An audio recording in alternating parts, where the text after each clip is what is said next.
Hello students, the बिगेटर में आपका स्वागत है, जहां पर हम लोग क्लास 12 फिजिक्स के ऑल डेरिवेशंस को कवर कर रहे हैं। इसमें first chapter electric charges and field का 5 डेरिवेशन कंप्लीट कर चुके हैं। अभी 6 नंबर डेरिवेशंस को हम लोग कवर करेंगे। पिछला 5 डेरिवेशंस को अगर आप नहीं देखे हैं तो जाकर जरूर देख लीजिएगा। तो देखते हैं हम लोग 6 नंबर जो डेरिवेशन है इस चैप्टर का क्या है। इलेक्ट्रिक फील्ड ही फाइंड करना है, इलेक्ट्रिक फील्ड के लिए ही इक्वेशन को फाइंड करना है। लेकिन किसके लिए है हम लोगों का? Uniformly charge infinite plane sheet के लिए है। पिछला बार हम लोग किसके लिए फाइंड किए थे equation?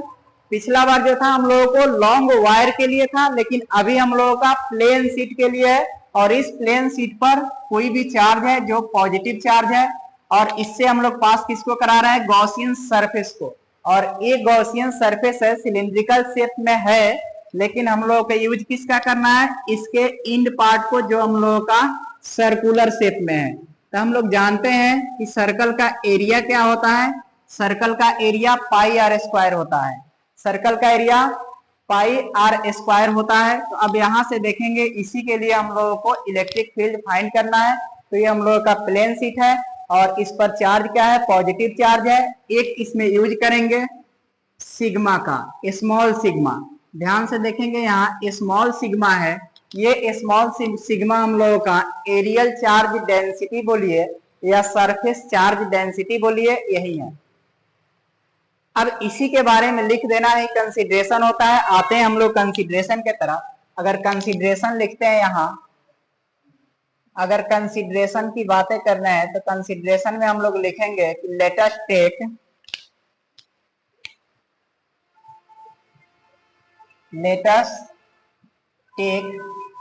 A plane sheet,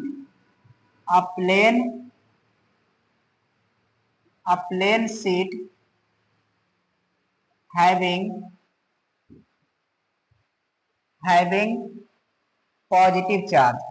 having positive charge, of surface charge density of surface या इसी को हम लोग बोल सकते हैं एरियल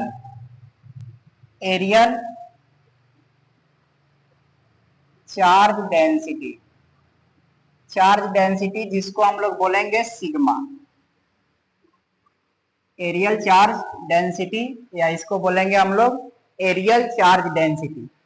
अब एरियल चार्ज डेंसिटी किसको बोलते हैं? एक बार माइंड में रखेंगे कि एरियल चार्ज डेंसिटी का formula sigma is equals to q upon A होता है, चार्ज पर यूनिट एरिया। तो हम लोगों का एरिया तो यही है ना, ds। तो जहां भी हम लोगों का एरिया होगा वहां ds1 और ds2 ds3 ही समझेंगे।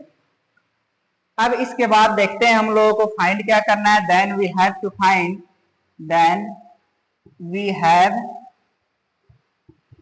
Find electric field. क्या हम लोगों को फाइंड करना है? इलेक्ट्रिक फील्ड फाइंड करना है। अब देखिए, यहां से हम लोग लिखेंगे इसी के बारे में कि एरियल चार्ज डेंसिटी या सरफेस चार्ज डेंसिटी। अगर लिखते हैं सरफेस चार्ज डेंसिटी, जिसको हम लोग सिग्मा इज इक्वल टू लिख सकते हैं क्या? क्यू अपॉन ए लिख सकते हैं। अब यहां से क्यू का वैल्यू अगर फाइंड करेंगे, करते हैं तो क्यू इज इक्वल टू हम लोग लिख सकते हैं क्या? सिग्मा ए। ये माइंड में रखेंगे। इक्वेशन फर्स्ट इसको हम लोग एज्यूम कर लेते हैं। अब इसके बाद हम लोगों को गॉस थ्योरम का यूज करना है, और गॉस थ्योरम का यूज करेंगे। फिर यहाँ पर देखेंगे ये एरिया है और यहाँ ये एरिया है और एक पॉइंट ए है जिस पर ये एरिया है। तीनों एरिया का सम ही होगा जो टोटल हम लोगों का एरिया आ जाएगा। तो गॉस थ्योरम के अकॉर्डिंग हम लोग देखते हैं क्या लिखेंगे यहाँ। अकॉर्डिंग टू गॉस थ्योरम या बाय यूजिंग गॉस थ्योरम, दोनों लिख सकते हैं। अकॉर्डिंग टू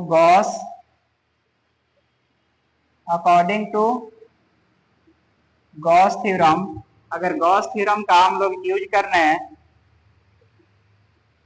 तो गॉस थ्योरम के बारे में आपको पता है कि गॉस थ्योरम का अगर यूज करेंगे तो हम लोग लिख सकते हैं integration E D S is equal to Q upon epsilon naught, यही हम लोग जानते हैं। फिर से हम लोग काम क्या करेंगे, जैसे लॉन्ग वायर के लिए फाइंड किए थे सेम उसी तरह ये भी फाइंड करना है।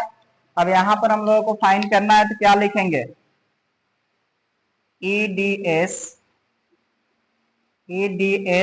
1 प्लस इंटीग्रेशन EDS 2, फिर यहां से हम लोग क्या करेंगे plus EDS 3 is equal to Q upon epsilon naught, ऐसे हम लोग लिख लेंगे। अब इसको लिखने के बाद फिर हम लोग इसके बाद चलते हैं आगे। अगर कंपोनेंट में लिखेंगे तो यहां से हम लोग लिख सकते हैं, यहां से हम लोगों को लिखना है तो क्या लिखेंगे, फिर से देखिए यहाँ। अब यहाँ पर लिखने का जो तरीका है, लिख सकते हैं EDS 1 cos theta 1 plus EDS cos theta 2 और यहाँ EDS 2, फिर यहाँ plus integration EDS 3 cos theta 3 is equal to हम लोग लिख सकते हैं Q अपॉन एप्सिलॉन नॉट। इस फॉर्मूला को अब क्या कर रहे हैं, इरेज कर रहे हैं। अब देखिए इसके बाद हम लोगों को क्या करना है, वैल्यू पुट करना है, थीटा का वैल्यू पुट करेंगे। क्योंकि यहाँ पर थीटा देखिए, यहाँ जो थीटा है हम लोगों का इलेक्ट्रिक फील्ड की अगर बातें किया जाएगा तो इलेक्ट्रिक फील्ड की डायरेक्शन भी यही होती है और यहाँ भी इलेक्ट्रिक फील्ड की डायरेक्शन यही होती है। तो दोनों के बीच का जो एंगल बनेगा 0 डिग्री का एंगल बनेगा। लेकिन यहाँ पर देखेंगे, यहाँ पर हम लोगों का DS3 का डायरेक्शन ऊपर की तरफ है और इलेक्ट्रिक फील्ड का डायरेक्शन ऐसे है। इसका मीनिंग है कि एक दूसरे के परपेंडिकुलर होगा। जब एक दूसरे के परपेंडिकुलर होगा तो एंगल कितना डिग्री का बनेगा, 90 डिग्री का एंगल बनेगा। अब वैल्यू यही पुट करेंगे तो पुट करने के बाद हम लोगों का आ जाएगा EDS 1 cos 0 डिग्री, फिर प्लस EDS cos 0 डिग्री, क्योंकि थीटा DS1 पर देखिए थीटा का वैल्यू भी 0 और DS2 के प्लेस पर भी थीटा का वैल्यू 0।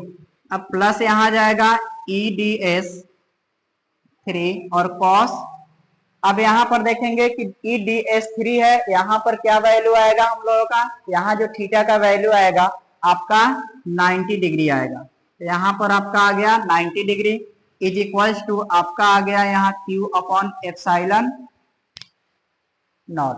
अब इसके बाद काम क्या करना है, इसके बाद की अगर बातें किया जाएगा तो इसके बाद अगर बात करना है तो इसका देख लीजिए कि cos 0 डिग्री का वैल्यू 1 होता है और cos 90 डिग्री का वैल्यू 0 होता है। तो ये तो टोटल 0 कर देगा, क्योंकि cos 90 डिग्री का वैल्यू अगर 0 पुट कर देंगे तो ये टोटल को क्या करेगा, 0 कर देगा। लेकिन यहाँ पर 0 पुट करेंगे तो 1 आएगा, यहाँ पर 0 पुट करेंगे तो 1 आएगा। तो EDS 1 और EDS 2, यहाँ पर अगर देखा जाएगा EDS 1 और EDS 2। अब यहाँ पर थोड़ा सा आप देखेंगे तो आएगा आपका EDS 1 प्लस यहाँ पर आ जाएगा EDS 2। अब एक चीज देखना है, इज इक्वल्स टू आपका आ गया, या इसे करते हैं प्लस एक बार 0 लिख देते हैं Q upon epsilon not.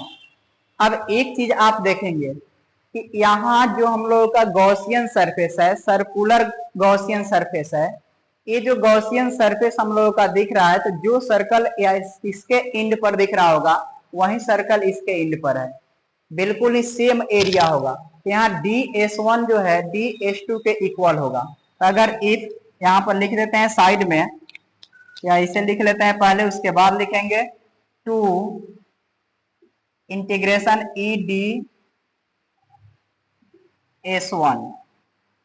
EDS1 यहाँ is equal to Q upon epsilon not.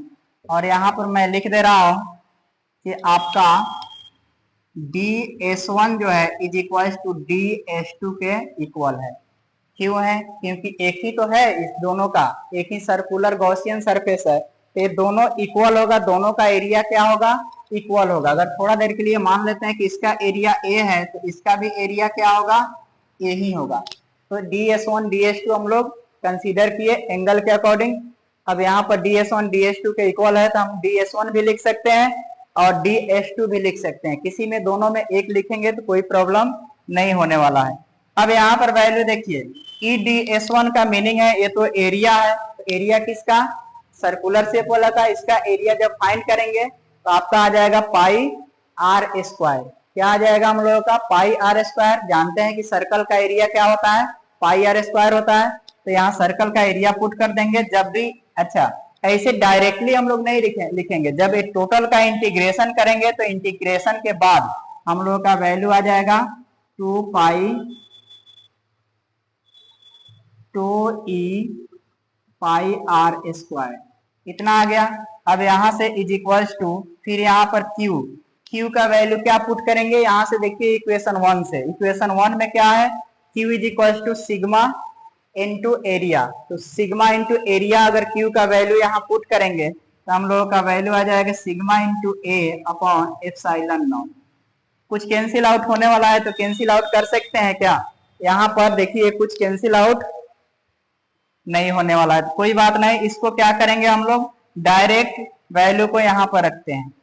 अब रखेंगे यहाँ पर वैल्यू, तो हम लोग रख सकते हैं यहाँ पर इलेक्ट्रिक फील्ड निकाल लेते हैं। E is equal to value आ जाएगा सिग्मा ए अपॉन आ जाएगा 2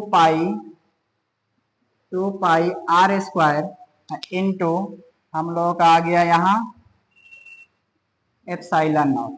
एक तो ए आ गया, या फिर से अगर चाहे एरिया दिख रहा है तो एरिया के प्लेस पर हम लोग क्या लिख सकते हैं, जो एरिया है एरिया के प्लेस पर हम लोग लिख सकते हैं पाई आर स्क्वायर। अगर पाई आर स्क्वायर रख सकते हैं यहाँ तो sigma into pi r square upon यहाँ पर क्या लिखेंगे 2 pi r square epsilon naught. अच्छा, ये एरिया का वैल्यू हम लोग कहाँ से लिखे, इसी का एरिया का बात चल रहा है, तो एरिया हम लोग 2 pi r square value put कर दिए, तो यहाँ पाई आर स्क्वायर से पाई आर स्क्वायर कैंसिल हो गया। अब जब कैंसिल हो जाएगा तो हम लोगों का फाइनल आंसर क्या बचेगा, यहाँ electric field is equals to E is equals to sigma upon 2 epsilon naught. जो आपसे ऑब्जेक्टिव में बहुत बार पूछा हुआ क्वेश्चन है कि किसी भी प्लेन शीट के लिए हम लोगों का इलेक्ट्रिक फील्ड फाइंड करना है तो क्या होता है, तो उस समय में सिग्मा अपॉन 2 एप्सिलॉन नॉट, ये फॉर्मूला को आप याद करके रखेंगे। मैं आशा करता हूं कि आपको ये डेरिवेशन पूरा कंप्लीटली समझ में आया होगा। अगर फिर भी किसी प्रकार की भी डाउट होती है डेरिवेशन में, डायग्राम में या किसी चीज में, तो आप कमेंट सेक्शन में लिखें, उसका रिप्लाई जरूर करेंगे। अब इसके बाद हम लोग नेक्स्ट डेरिवेशन के तरफ आगे बढ़ेंगे। अगर वीडियो अच्छा लगता है तो एक बार अपने दोस्तों के साथ शेयर जरूर कर देंगे।